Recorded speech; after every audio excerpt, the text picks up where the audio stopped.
to The Truth in This Art. I am your host, Rob Lee. And today I'm excited to be in conversation with my next guest. He's a French illustrator and animator known for his bold, minimalistic, and irreverent work, and has been featured in many editorial productions, including the New York Times, the New Yorker, and Wired. Please welcome Simon Landrein.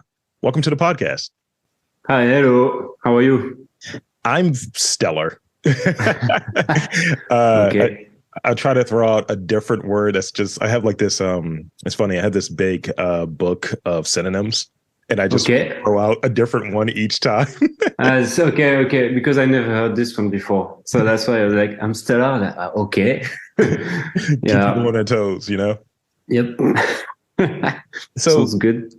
So before we get into the main topic of today's conversation, I want to give you the space to introduce yourself, you know, where you're from, and what was your like first experience with art, whether it be making art, whether it be appreciating art, or, you know, just recognizing art for like the first time. Should I start to introduce myself, I guess? Please. Yeah. Please. Yeah. So my name is Simon Landrein. I'm French. I'm an illustrator. I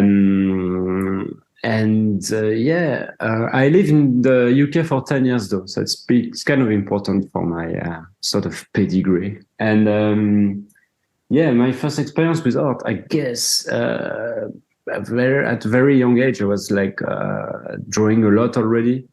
That's what my parents told me. I can't even remember. I was like the kids somewhere in the school class, like drawing, like that kind of kids. Yeah, I'm saying that I don't remember really. Like they told me that when I was preschool, So so I guess me experiencing art, that was the first thing, and otherwise it was probably movies at a very early age. I'm born in the 80s, and back then, you will have those VHS, and my parents start to have that, and didn't filter really what I was watching. So I would watch a lot of strange movie, and I felt I was very questioning my mind, even though I was very young. I was like, hold on a minute, what is it? So I guess this is my first real experience, like, thinking about what am I looking at? What is it? Why do I feel it this way when I'm looking at things? So, yeah. Thank you.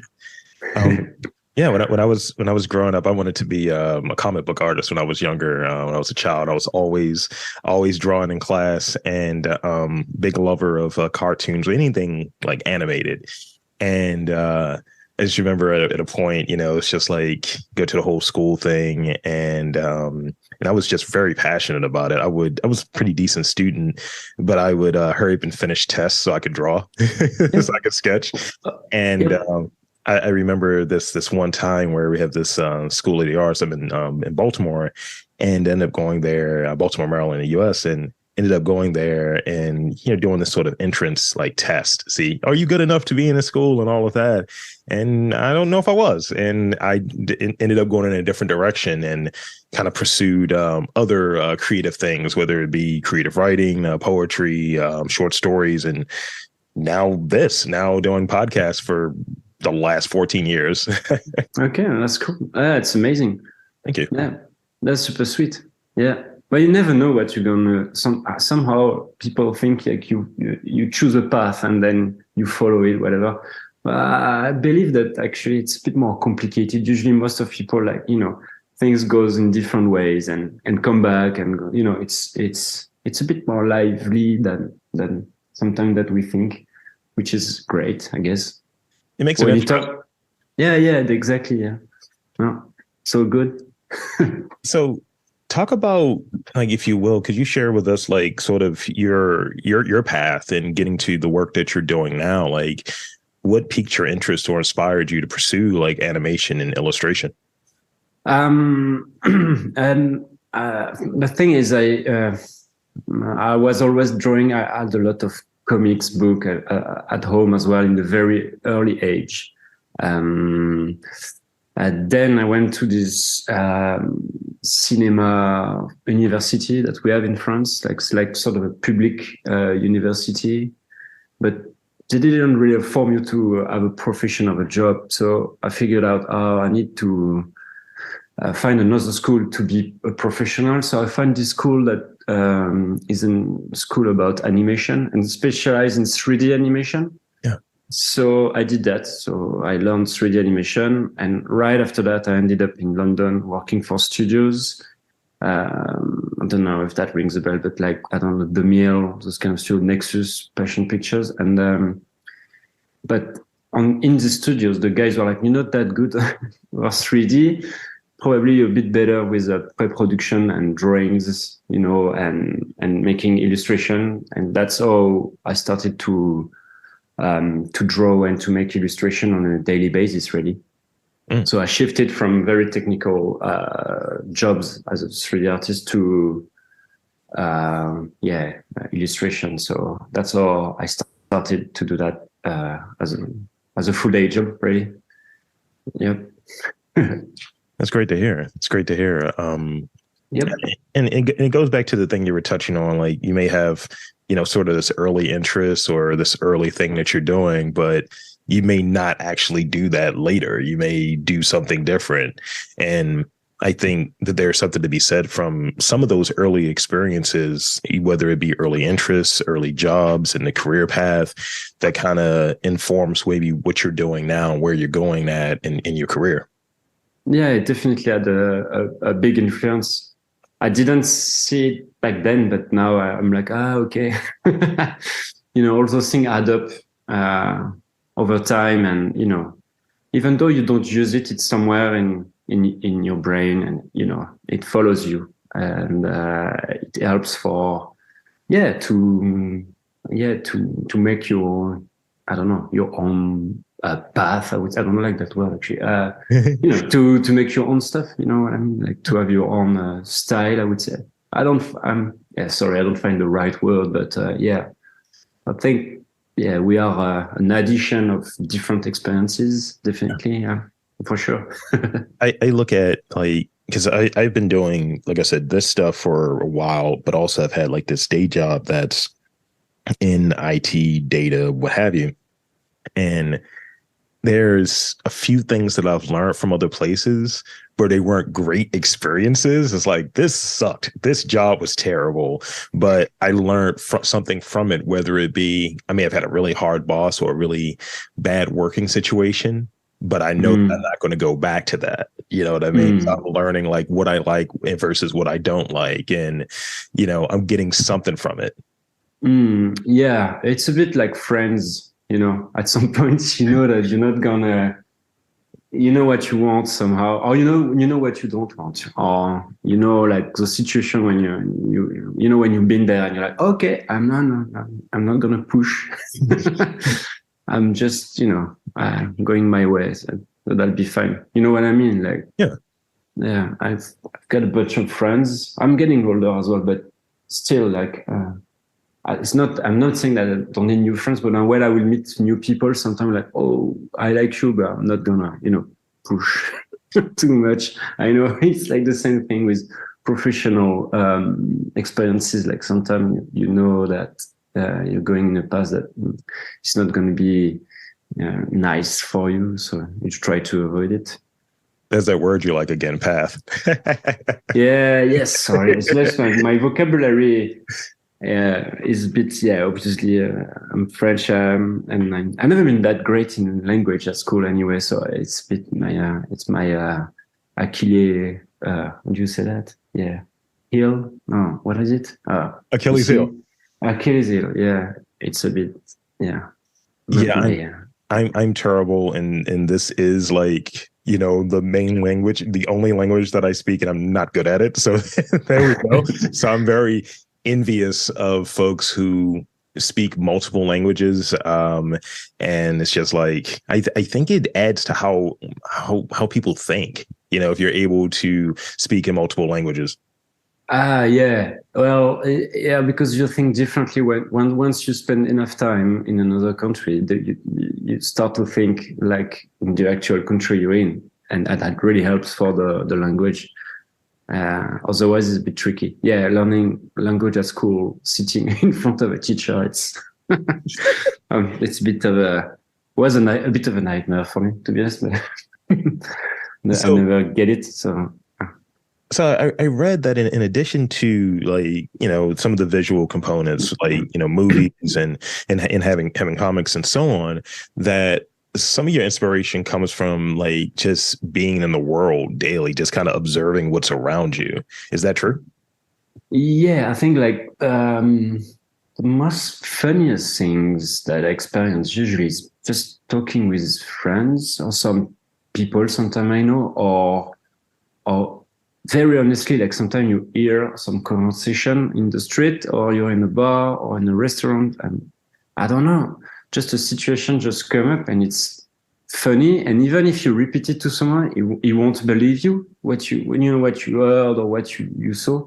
And it's just that. And I think it's the simplicity of it as well. And I don't know, human being, we're so good to be able to end up in a very absurd situation. Mhm. And I think absurd is always kind of funny. So it gives a lot of ideas around that, and visual ideas as well. So yeah, yeah, a lot of inspiration came from just conversation with people mostly. Yeah, Yeah. definitely. As I find like, we have this because we're in the same age group. I'm from the 80s as well, like 85. And, it's one of those things where, I start listening to people who are younger, and it's this sort of push to constantly be putting stuff out there. And Yeah, you don't have that time to really sit back and observe and come up with these ideas. Like, you got to live to get like influence or get like subject matter to say, you know what, that was a really funny story that we had. Or even yeah, someone who's a musician of the songwriting process. I need to live life a few years before I could write these good songs. yeah. I mean, uh, obviously, when you're younger, you get those very strong ideas, and you pursue them like uh, in a hardcore way. And Mhm. if it turned out to be good, it's gonna be good hardcore, And but then when you grow up, it's like it's like like you said before, you tend to see what works and what's working better for you. So you, because of your experience, you tend to choose a bit more wisely, I would say. And it's not even right to say that, but anyway, it gives you a lot of influences and little tips to move on and to narrow down uh, I don't know, the best choice for you, if you know what I mean. But I mean, it, I mean, it's yeah. What I'm saying is like a bit obvious, but yeah, I think there is something. Anyway, I think when you're 20 or so, and when you still have like this strong, even if it's very basic, even if it's like, let's say, even stupid, but because you have so much energy and you're so confident on what you do, even though it's shit, you will do it nicely. You know what I mean? Like Yeah. the whole energy thing. So yeah, it's all good. You get much more, you get more refined, and you get more like you understand what you're doing. You know what you're doing as you get older, what have you. But sometimes that sort of confidence of I could fail here, or this could be dumb, or this could not work. And Yeah, when you're younger, you're just like, I'm just putting it out there. I'm just always just seeing what sticks. yeah, definitely. Oh yeah, definitely. And when you find something new, you're like, oh, this is the best thing ever. And you don't. It's harder to figure out that it's a mix of a lot of things that already exist, but you when you're young and you like something, you still find that it's like finding this new diamond that nobody saw before, whatever. And it's kind of funny. It's like it's already been discovered. Yeah. It's a bit like, but that's the thing. That's the beauty of it. But I'm not saying that when you're older you're wiser somehow, or you know everything, but you refine all those things. So Right. well, along the way. So in the sense of that sort of refining, and I start thinking of process, I start thinking of how we go about things. Like people talk about the number of hours you put in to get something done. It's like, let's say it might take me 2 hours to prepare for this interview, Mm. and then an hour, and then a post production. If I'm doing this sort of stuff regularly, I should get faster at it. I should like have a better system, a more refined process, or I shouldn't be in the same spot, a year from now or the next year and so on. I should be getting better at what I'm doing. So that brings me to ask you, like, describe your creative process for us? Like, where do you start? Uh, Nowadays, obviously there is a bit two parts of my work. Is professional work. So people basically send me an email and say, "Hello, Simon, I want you to draw something about this subject. Can you do it?" And then I do it. And then there is this other part where I do like personal project. Well, I guess you heard that 1,000 times by now. um, but a professional project, I will. Okay, it's gonna sound very basic. I read the text, I do a rough, I send the rough, and then if they're happy, I finish it. And personal project, it's more where I can explore things I like, because I even if you can recognize my work, I guess. I like to do comics. I like to do like landscape. I like to do. I like to change sometimes, like try different stuff.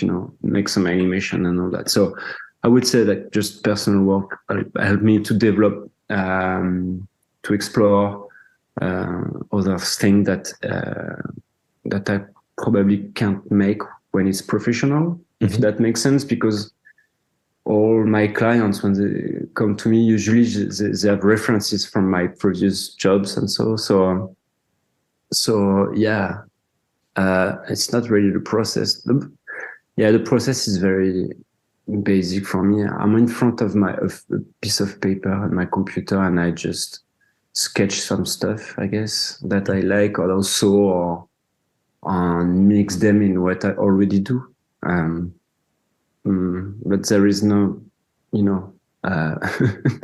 there is no magic stuff there. I don't know. It's like, it's about taking the time, I guess.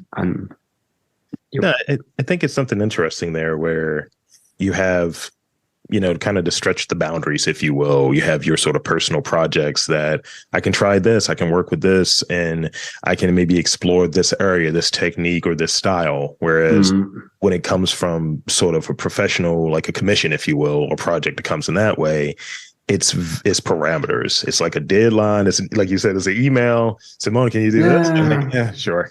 Yeah. I mean, it's not that easy, but yeah, it's like, no, I think the interesting thing is, like, obviously when you work on your personal stuff and you explore new technique, new composition, new colors, things that you like, and you put it out there and you show it, then new client might be interested in those new new style, or the variation of the style that you already have. So then you may get some new clients, if that makes sense. It does.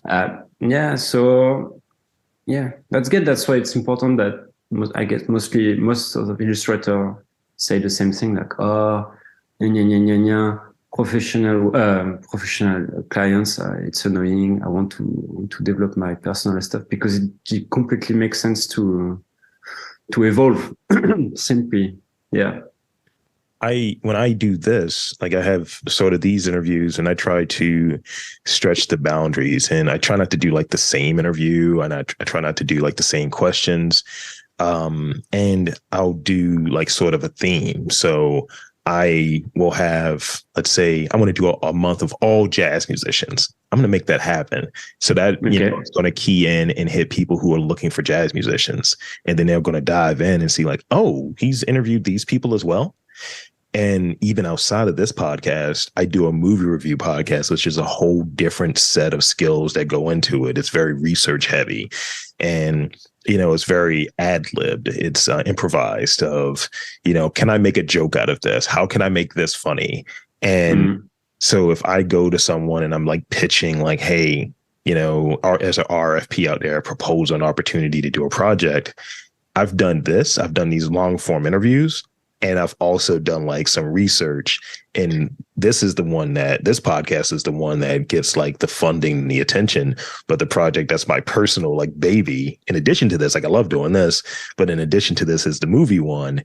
And it's like, hey, by the way, if you want to check this out, this is a different thing, but also I put the same sort of effort and energy into it. Yeah, no, I mean, definitely. And I'm sure there is some, they cross at some point and helps for one project to another. Yeah, that's for sure. Oh, that's cool. You do a movie podcast then. That's super cool. I'll send it to you after this. I'll send it to you. Yeah, for sure. Because I love a movie podcast actually. Okay. Yeah. I spend a lot of time like with my headphone and listening to movies podcast when I'm walking. Okay. It's like it's cool. I think you might dig it because I have several that are on the list, and I like to do those movies that are in review years, like anniversary years rather. So it's like, oh, this movie came out 30 years ago. Let's get into it. Let's talk about it. Yeah. Let's see. Oh, yeah.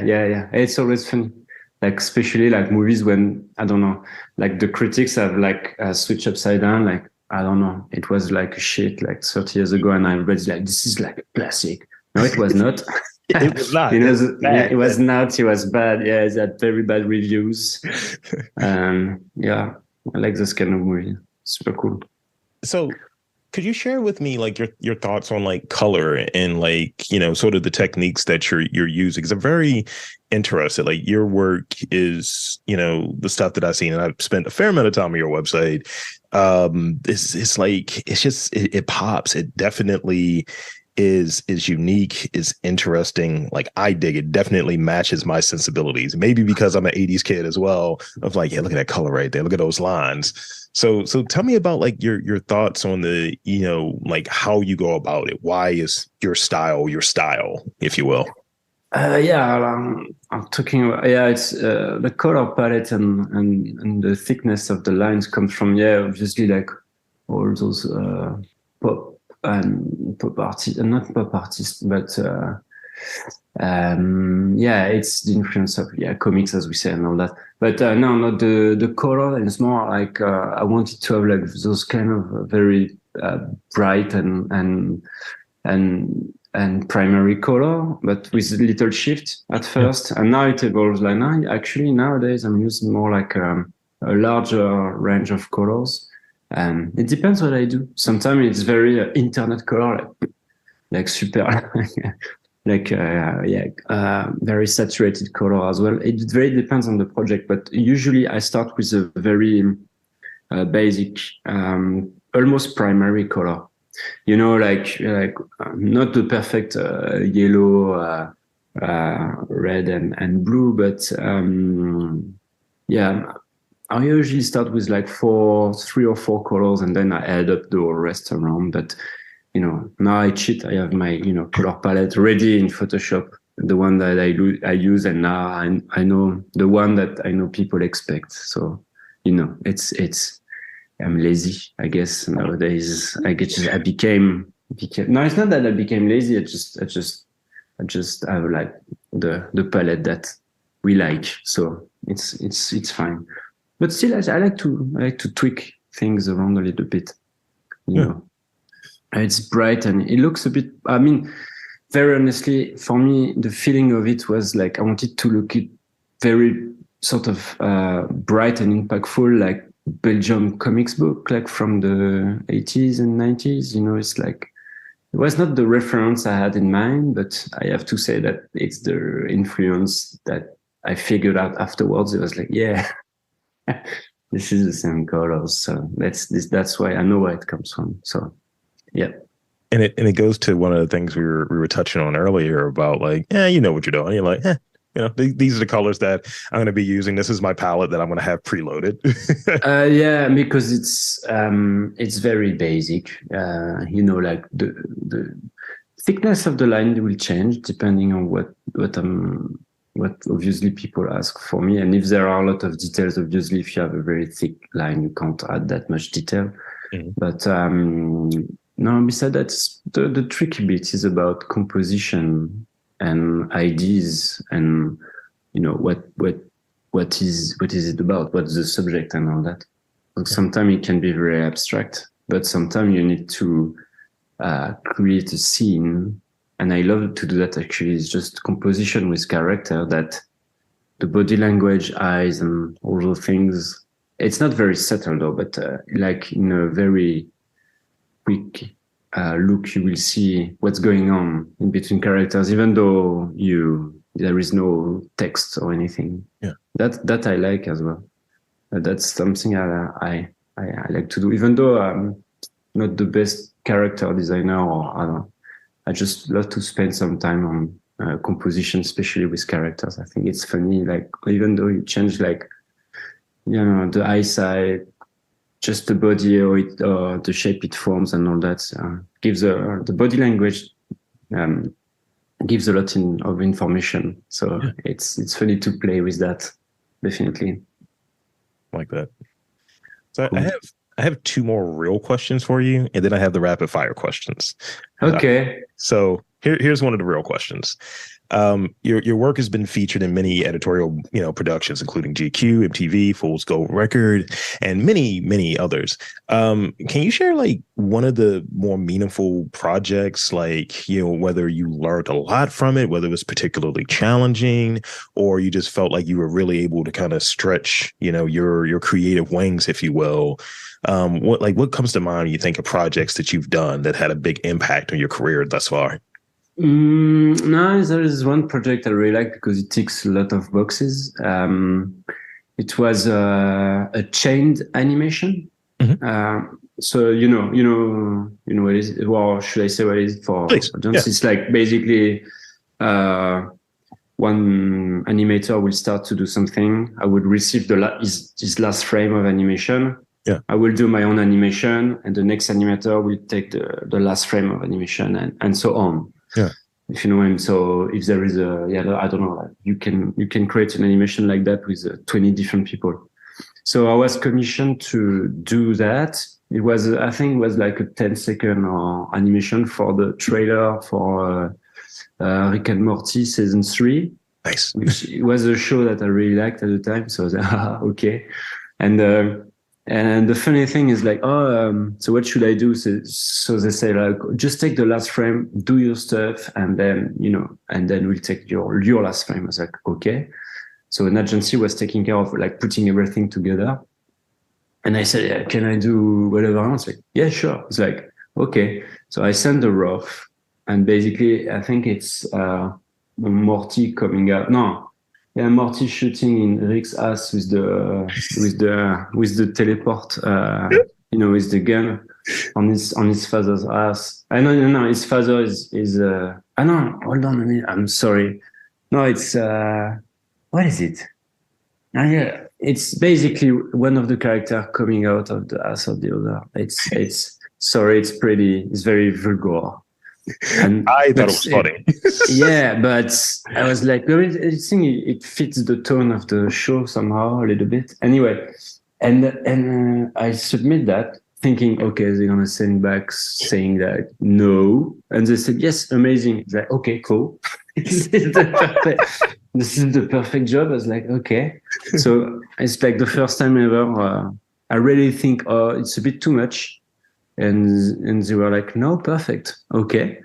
And there was no reviews, no feedback. They say, no, all good.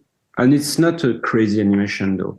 It's just the gag, the visual joke that I like. And, and also I was like, it's an animation. So I have to be a bit careful and be lazy. So don't go crazy in animation because I'm not a very good animator. So I can't go and I can't do crazy stuff. But I was like, yeah, do something a bit stupid not to be stupid, but just, find the right thing. And I hope I have. So anyway, it was funny. This one was one of the nicest little project to work on, definitely. It's nice. Thank you. Yep. Yeah, no problem. So this is the last one I got for you.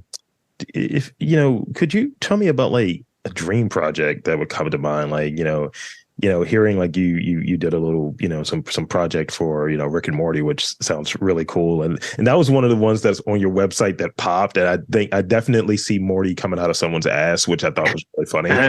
Yeah. So what's a dream project that comes to mind for you that you would really want to work on, whether it's, something for a major publication or something for, within a movie or TV show or what have you? What's a project you would want to work on? I don't know. I wish I could work more on like, I wish. There is few stuff for sure, because I've been working a lot and now I'm a bit, let's say I'm a bit, no, it's not tired, but, yeah, like we talked earlier, I need to explore maybe some new stuff, but I would like maybe to work on actually like a larger project if I can. Yeah. When I say larger, it's not, I don't want to, I don't know, direct Spider-Man 6 or whatever, but I mean like, maybe being involved in a book, comic book, or movie or some stuff like that. Because I did that in the past, and maybe it needs to come back a little bit more in my life. This type of long-term project. Yeah. But then I need to stop working. So that's I will need to stop to work for a while. So I don't know if it's gonna happen, but it would be nice, I think, for me now, because sometimes I forgot I work for clients. They send me money. I was like, oh, this is weird. I got money on my bank account. This is weird. And then I'm like, oh yeah, I did work for them a couple of months ago. And I'm like, yes, I did. I forgot. So yeah, that maybe it's a sign. I forgot I work for people. So it's probably a sign.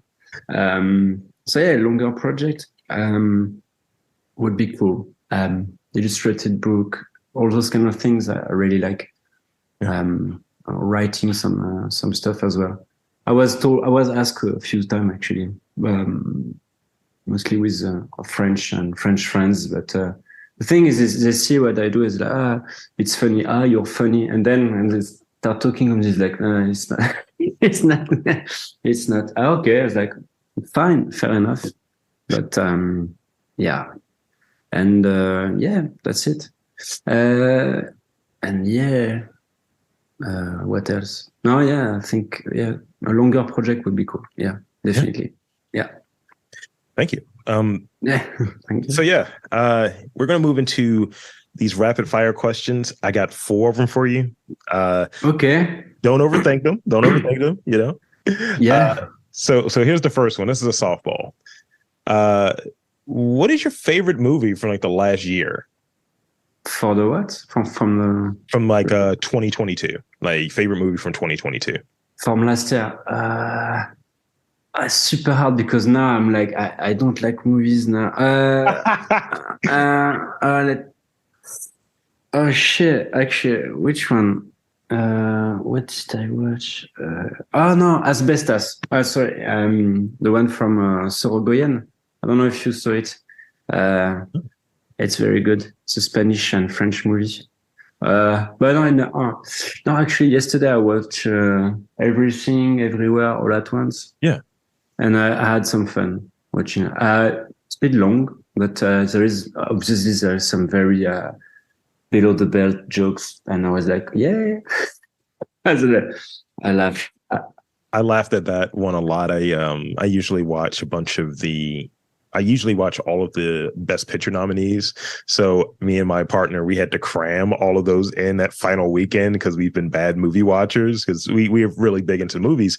And she was like, look, we got Top Gun, everything all at once, and we have Avatar. I was like, that's 10 hours of movies. What the hell are we going to do? And we made it happen. We got it all in.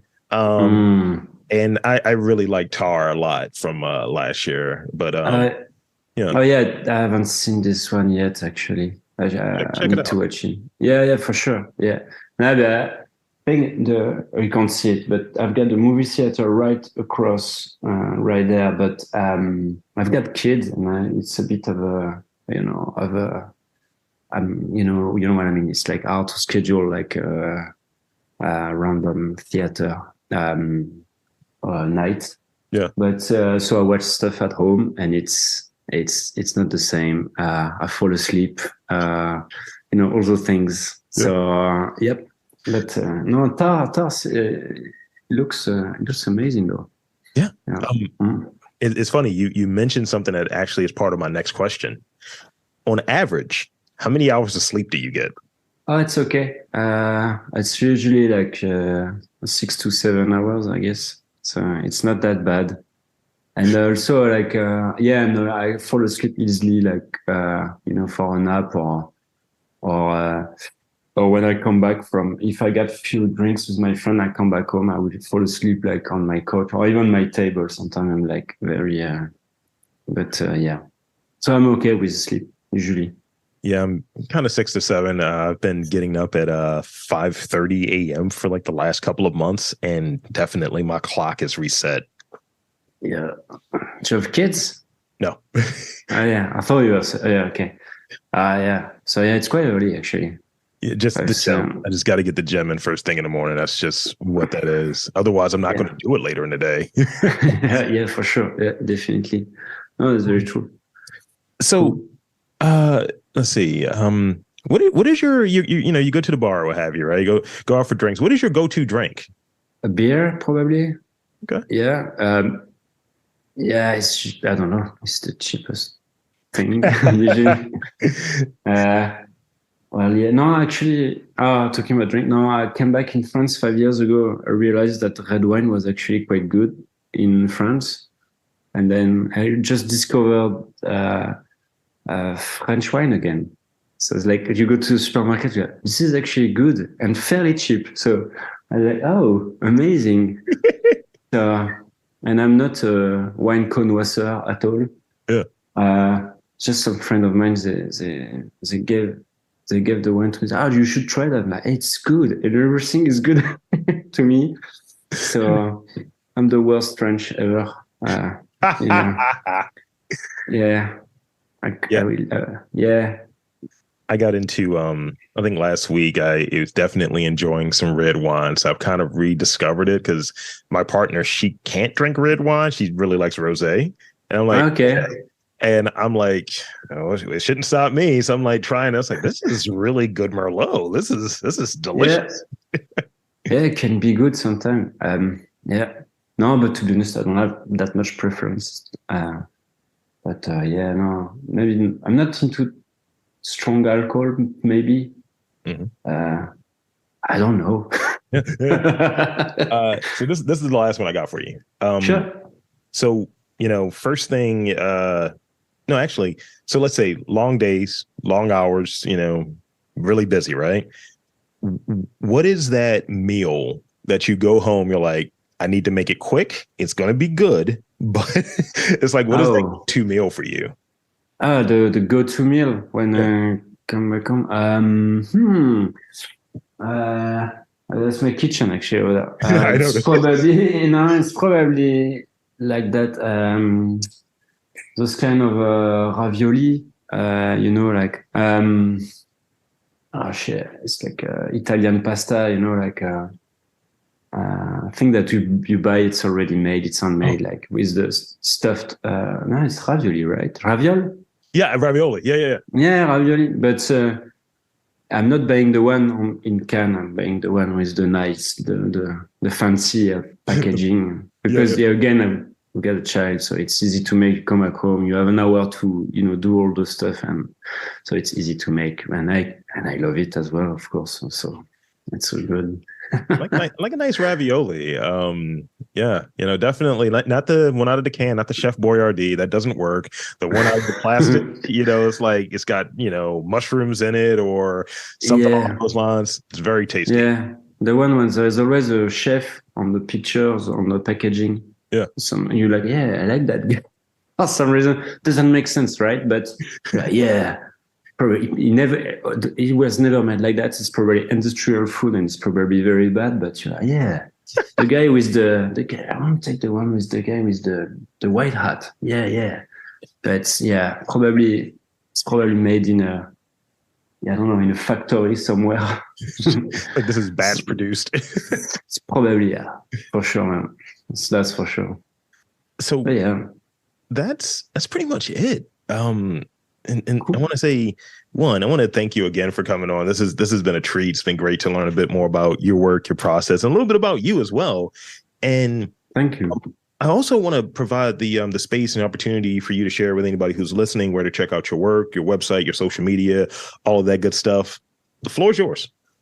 You can find me by typing my full name, Simon Landrein, and I never had any. That's how you find me on the website and Instagram and all the social media. It's pretty easy. That's my birth name actually. So yeah, it's easy to find me. Oh. So yeah, if you type that on any internet explorer or whatever is your browser, you will find internet browser. You will find me. And there you have it, folks. I want to again thank Simon Landrein for coming on to the podcast. And I'm Rob Lee, saying that there's art and culture in and around your neck of the woods. You've just got to look for it.